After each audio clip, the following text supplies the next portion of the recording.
Yeah, so I mean, it's things that a lot of people wouldn't even think about. So one of my favorite companies in the index is John Deere, and the majority of their tractor sales are now automated tractor vehicles. And they actually have acquired a lot of sensing technology so that when the tractors go over different crops, they can say, okay, well, this one needs water, this one needs more nutrients.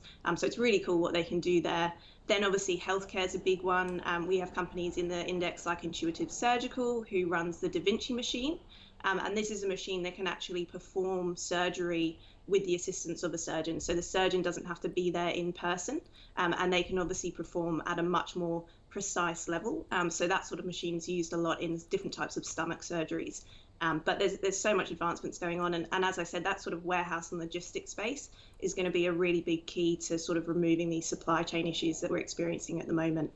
What are some of the more far out ideas that are in the space at the moment? You know, you kind of think dystopian, Terminator-like scenarios when you think of AI sometimes. Is there anything out there that's really cutting edge at the moment that, you know, we only may have imagined in some kind of, you know, fantasy tale in the past?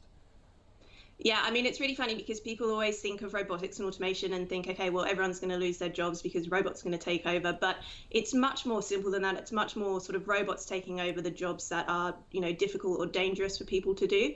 So one of the cool areas they're looking at the moment is space exploration with robots. Obviously, robots aren't going to be impacted by being out in space, needing spacesuits or anything like that. So they're sending them up to repair sort of the space stations and send them on all these missions. You know, to Mars and places like that. So there's a lot of really cool stuff happening out there. To finish off, Gemma, when it comes to the Robo ETF, can you give us a sense as to how often it's going to rejig to, you know, go and revisit the weightings and the like? Yeah, so Robo rebalances on a quarterly basis, but it's actually a pretty cool ETF because it has a team behind it called Robo Global, and they have a team of strategic advisors who are actually out there all the time monitoring and looking for the best-in-class robotics and AI companies. So it's not just a simple mechanism that says, okay, we're looking for companies with a gig sector of robotics, because that just doesn't exist. So we have this team behind there who are constantly monitoring, looking for new advancements in the space and new companies coming through. And then on that quarterly basis, they can come in and out of the index. And just in terms of flows, just very quickly, have we seen just sustained flows into the ETF since the start of the year, or has that really dropped off as well, considering the thematic hasn't been as strong? Yeah, it has dropped off.